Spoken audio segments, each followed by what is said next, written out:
मुझे आईफोन को यूज करते हुए 4 साल से ज्यादा हो गए हैं, लेकिन फिर भी मैं इस आईफोन को प्राइमरी आईफोन तो बनाने की सोच ही नहीं सकता हूँ। और ऐसा नहीं है कि मुझे आईफोन अच्छा नहीं लगता, अच्छा लगता है, लेकिन इसके काम बुरे हैं और इसलिए मेरे पास आईफोन भी है, एंड्रॉइड भी है। लेकिन आप एंड्रॉइड से आईफोन पे स्विच करने की सोच तो ये वीडियो आपके बहुत काम की है, तो वीडियो को पूरा एंड तक देखना। आईफोन का मतलब है लाइटिंग केबल का सरदर्द। मेरे पास ऑलरेडी 3 USB चार्जर है, एक लैपटॉप के लिए, एक टैबलेट के लिए, एक हेडफोन के लिए, और सब एक ही केबल से चार्ज हो जाते हैं। एक केबल जीरो टेंशन। पर आईफोन के लिए तो भूल गया था, इसके लिए तो अलग से एक लाइटिंग केबल कैरी करो, और अगर वो केबल घर पर रह गई तो समझ लो उम्मीद छोड़ी दो फोन चलाने की, और सिर्फ देखता रहेगा फोन की बैटरी परसेंटेज स्लो में गिरता रहेगा। लेकिन USB-C केबल का एक अलग ही मजा है, फास्ट चार्जिंग। अब एक लाइटिंग केबल का जमाना एक पुरानी कहानी बन चुका है, और वही रिसेंटली में WWDC इवेंट में कुछ लेजेंडरी फीचर्स बिन बताए अनाउंस कर दिए। इन्होंने ये वीडियो पॉज बटन ऐड कर दिया, लेकिन बहुत अच्छी बात है, लेकिन एंड्रॉइड में कई सालों से मिल रहा है, बट ये पॉज बटन नॉर्मल वीडियो में मिलेगा। अगर सिनेमेटिक मोड या एक्शन मोड में वीडियो को पॉज करोगे तो ये बटन को मिस करोगे, और सिनेमेटिक वीडियोस के लिए पॉज बटन तो इम्पोर्टेंट होता है, और वही एडिट में दिमाग खराब करने से अच्छा तो यहीं पे दे देते और स्टोरेज भी ज्यादा ना बढ़ती। तो एक बेसिक फीचर को रेस्ट्रिकेट कर दिया और वहाँ दिया नहीं जहाँ जिसकी ज्यादा जरूरत होती है, वाह एप्पल।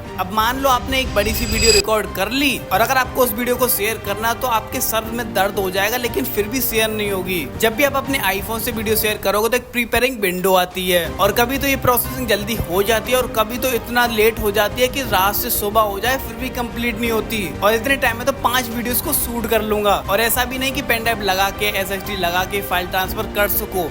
एप्पल ने ऐसा करने की परमिशन ही नहीं दी, और फाइल्स ऐप में आपको कुछ मिलेगा ही नहीं। और जब भी प्रिपेयरिंग विंडो आती है तो आप उसको स्किप भी नहीं कर सकते। आप सोचो कि बैकग्राउंड में चलती रहेगी, तो ऐसा बिल्कुल भी नहीं है। जितनी देर प्रिपेयरिंग होगी उतने टाइम तक आपको फोन को देखते रहना पड़ेगा, और यहाँ तक कि आपने फोन को लॉक भी कर दिया ना फिर भी स्टॉप हो जाती है। और अगर आपको इस फाइल को किसी प्लेटफॉर्म पे अपलोड करना हो, यूट्यूब, व्हाट्सएप, इंस्टाग्राम या गूगल ड्राइव में, तो उसके लिए आपको फोन पे नजर रखना होगा, वरना फेल हो सकता है। जबकि एंड्रॉइड में तो बैकग्राउंड में होती रहेगी, लेकिन आईफोन में ऐसा बिल्कुल भी नहीं है। और अगर आप टेलीग्राम से मूवी डाउनलोड कर रहे हो या फाइल डाउनलोड कर रहे हो तो जब तक डाउनलोड होगी जब तक आप फोन को देखते रहोगे, और अगर आप ऐप स्विच किए तो स्टॉप हो जाएगी या रीडाउनलोड करनी होगी। और फिर आता है आईफोन का कीबोर्ड। कीबोर्ड तो एंड्रॉइड का अच्छा है। एंड्रॉइड में टाइपिंग मिस्टेक को टैप करो, वहां से वर्ड को चेंज कर लो, और आईफोन में ऐसा बिल्कुल भी नहीं होगा, और होता भी है तो उसके लिए अलग प्रोसेस है। स्पेस बार को होल्ड प्रेस करके किसी भी वर्ड के बीच में जाके और फिर मिस्टेक को ठीक कर सकते हो। और जब आप आईफोन लोगे तो आपको भी आदत पड़ जाएगी, वैसे मुझे भी पड़ गई। और ये कीबोर्ड तक सीमित नहीं, ये कैलकुलेटर में भी होता है ऐसे। यहाँ पे जो एक बार टैप कर दिया तो आपको वहां तक सारे डिजिट को रिमूव करके फिक्स कर सकते हो। लेकिन मैं बेसिक कैलकुलेटर ऐप की बात कर रहा हूँ, कोई कॉम्प्लेक्स ऐप नहीं है। और ये वीडियो तो बहुत छोटी सी है, अगर इसके पूरे फीचर्स के बारे में बात करेंगे तो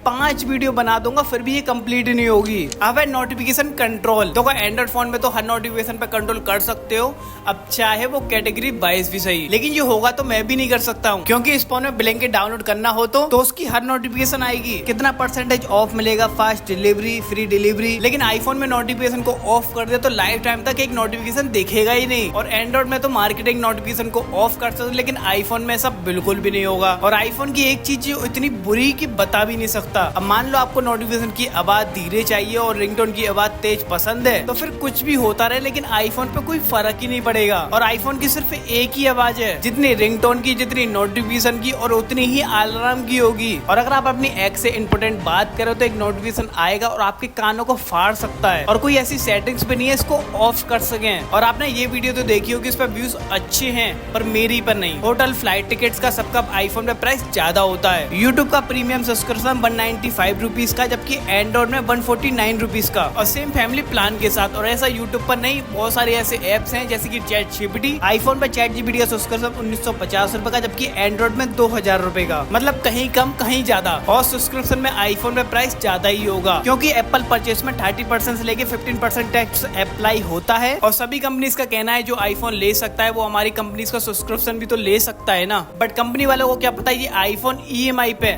सॉरी ज्यादा डार्क हो गया। अब है नेक्स्ट डाउनलोडिंग के बारे में। तो एक अच्छा है तो बाकी के सारे बुरे हैं, और वो कैसे चलो बताता हूँ। अगर आपने नॉर्मल क्रोम में कुछ डाउनलोड किया तो आपको अलग से सेव करने का ऑप्शन मिलेगा। एक अच्छा परफेक्ट ये है कि फालतू वेबसाइट पे ऑटो डाउनलोड का ऑप्शन मिलेगा ही नहीं, जो कि कुछ ऐसी वेबसाइट होती है जो ऑटो डाउनलोड पे अपने आप हो जाती है, इसलिए कुछ डाउनलोड करने के लिए कंफर्मेशन मांगता है। मुझे तो अच्छा लगता है रैंडम फाइल्स को डाउनलोड ना करना, और आपके कंफर्मेशन के बिना कुछ डाउनलोड होगा ही नहीं। और फिर आईफोन का बैक बटन तो इतना परेशान करता है कि बता नहीं सकते। और किसी किसी में काम करता है और किसी में करता भी नहीं है। कहीं तो ऊपर आ जाता है, कहीं तो नीचे आ जाता है, और तो कहीं राइट पे कहीं लेफ्ट पे, मतलब इसका कोई फिक्स ही नहीं है। और ये बैक बटन को एप्पल फिक्स ही नहीं कर रहा है, जबकि एंड्रॉइड में तो फिक्स है और फिर ये लेफ्ट या राइट से बैक होगा, लेकिन आईफोन में तो ये फिक्स किया ही नहीं जा रहा है। और वही एप्स का साइज एंड्रॉइड के कंपैरिजन में ज्यादा होता है और डाटा क्लियर करने का कोई ऑप्शन ही मिलता। और एंड्रॉइड फोन में तो क्लियर केस का ऑप्शन भी मिल जाता है, लेकिन आईफोन में तो है ही नहीं। और फिर एप्लीकेशन भी बढ़िया चलती है, और फोन में एप्लीकेशन भी बढ़िया चलेगी और फोन में स्पेस भी रहेगा। वैसे तो आईफोन अच्छा है, बट इन सारी प्रॉब्लम्स की वजह से ये प्राइमरी फोन नहीं बन सकता। बस यही था। अगर ये वीडियो पसंद आए तो वीडियो को लाइक, शेयर और सब्सक्राइब करना ना भूलें। मिलते हैं नेक्स्ट वीडियो में, तक के लिए बाय बाय।